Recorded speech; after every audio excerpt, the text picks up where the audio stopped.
안녕하세요. 퍼스트터치 축구 신화입니다.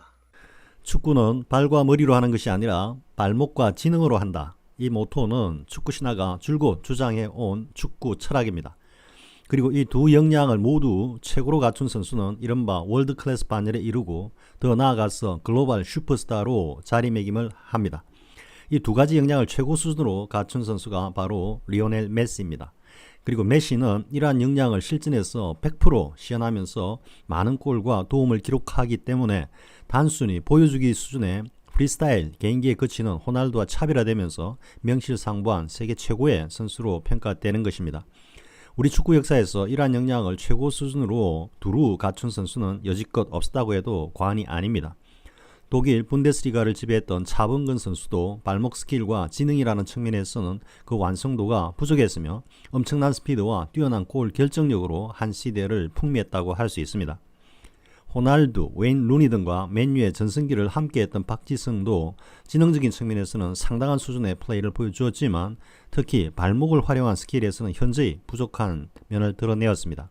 지능적인 역량으로 퍼거슨 감독의 전술을 효율적으로 수행을 하면서 당시 맨유의 전술에서 감초와도 같은 역할을 한 박지성이었지만 공격수의 기본적인 스킬에서는 부족한 면을 드러내었습니다. 사실 그 당시까지 우리 국대를 거쳐간 선수들 중에서 발목 스킬을 제대로 익히고 구사한 선수는 거의 없었고 전성기의 안정환 정도만 꼽을 수 있을 정도였습니다. 고종수, 이천수 등이 프리킥을 찰 때에는 발목을 사용하는 정도였고 필드 플레이에서 자유자재하게 발목을 사용하는 수준의 선수는 없었다고 할 수 있습니다. 지금은 상당히 나아졌지만 박지성 이전 세대의 대표팀 선수들과 유럽 혹은 남미 대표팀들과의 경기를 보면 우리 대표팀 선수들의 움직임이 너무도 투박하고 경직되었다는 느낌을 받습니다. 반면에 상대팀 선수들은 상대적으로 매우 유연하고 부드러운 움직임을 보이는데 그 차이의 핵심은 발목을 활용한 킥을 구사하는가 여부에 있는 것입니다. 쉬운 예로 지금의 이강인의 플레이와 움직임이 당시의 남미와 유럽 선수들의 움직임으로 비춰졌다면 지금의 중국 대표 선수들의 움직임이 그때 우리 대표팀 선수들의 움직임이라고 비교될 수 있습니다. 물론 지금은 해외파 선수들이 많아졌고 또 경기 경험도 많고 높은 수준의 외국 선수들과 교류하면서 이제는 거의 대부분의 선수들이 발목의 중요성과 그 활용에 대해서 상당한 수준까지 체화하고 있는 것은 사실입니다. 그리고 지금은 유소년 시절부터 발목 스킬 완성을 위한 목적인 볼 리프팅 그리고 더 나아가서 프리스타일 수준의 훈련이 일반화되어 있기도 합니다. 공격수로서 이러한 스킬을 극한까지 보여준 선수가 바로 브라질의 호나우딩요입니다. 바르셀로나에서 활약하던 전성기 시절에는 외계인이라는 별명이 있을 정도로 인간의 한계를 뛰어넘는 현란하면서도 아크로바틱한 테크닉을 시전하면서 축구 팬들을 말 그대로 저 지구 밖으로 인도하던 어마어마한 활약을 보였습니다. 그 중에서도 호나우딩요의 시그너처 중에 하나인 플립플랩은 유연하면서도 강력한 발목 스킬에 정교한 감각까지 갖춰야 가능한 스킬인데 그런데 이번 사우디전에서 이강인이 이러한 플립플랩을 시전하면서 현란한 드리블을 구사했는데 이 장면에서 이강인은 사우디전의 답답한 경기를 자신의 개인 역량으로 풀어보려고 하는 시도처럼 보였습니다. 그리고 연장전에 시도한 슈팅이 사우디 골키퍼의 슈퍼세이브에 막혀 무산되기는 했지만 이강인의 이 슈팅은 이강인이 크랙으로서도 최고 수준의 역량을 보여줄 수 있다는 것을 과시한 것으로 만약 그 슈팅이 골로 이어졌다면 이강인이 손흥민에 이어서 아시아 최고의 골로 등극하는 장면이 될 수도 있었습니다.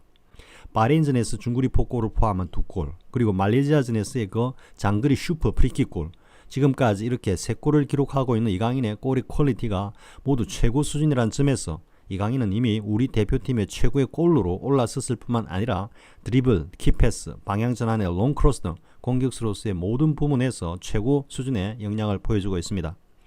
사실 클린스만이 역량이 있는 감독이라면 아시안컵 수준의 대회에서는 이강인이 최고의 슈퍼스타로 자리 잡는 공격 전술을 구사할 수 있을 것입니다. 그러나 실질적으로 그라운드에서 대표팀의 전술을 이끌고 있다고 할 수 있는 주장 손흥민의 활약을 중심으로 공격이 전개되고 있기 때문에 상대적으로 이강인의 활약이 제한적일 수밖에 없는 것도 사실입니다. 그래서 이번 사우디전에서 보여준 이강인의 플립플랩과 그것에 이은 드리블 돌파 시도는 답답한 경기 흐름 속에서 자신의 개인 역량으로 무언가를 만들어 보려고 하는 시도로 보인다는 것입니다.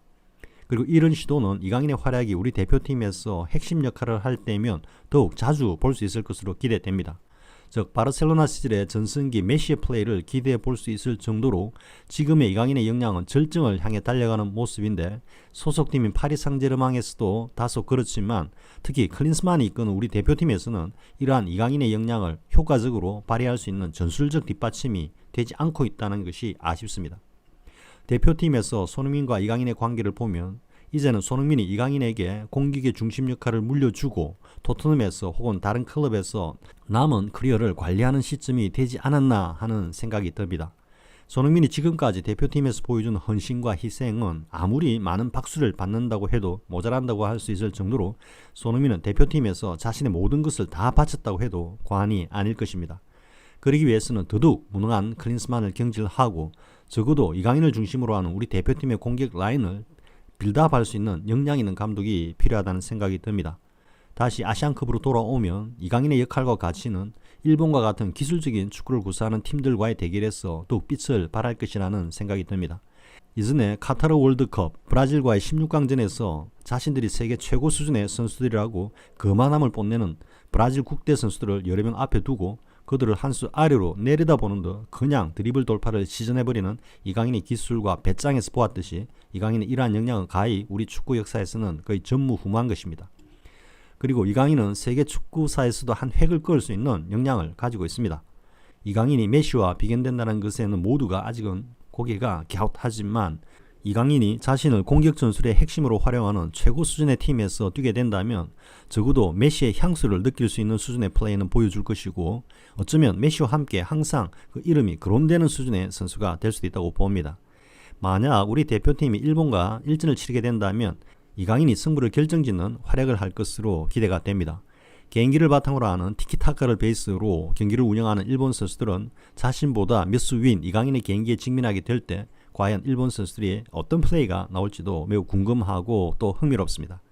다만 이강인이 자신의 포텐을 100분 발휘할 수 있는 전술적인 지원은 클린스만으로부터는 기대하지 않는다고 해도 적어도 이강인의 솔로 플레이에 대해서 제동을 걸거나 제약하는 일만 없다면 이강인이 모두가 놀라는 스프라이징한 감탄이 절로 나오는 퍼포먼스로 승부를 가져오는 그런 경기를 볼 수 있을 거라는 기대를 해봅니다.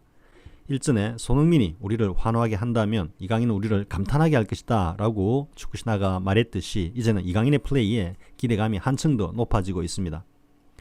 이런 측면에서 사우디전에 이강인의 플립플랩에 이은 드리블이 무척이나 반가웠고 사우디 골키퍼의 슈퍼세이브에 막혔지만 연장전에서 무게중심이 흐트러진 상황에서도 정확하게 강력한 슈팅을 시도하는 모습에서 이강인의 솔로 플레이에 대한 의지를 읽을 수 있었습니다.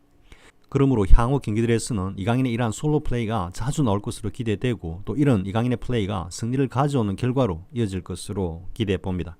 아시안컵 우승을 향해 이강인 파이팅! 시청해주셔서 고맙습니다. 구독과 좋아요를 준 분들께 감사드립니다. 고맙습니다.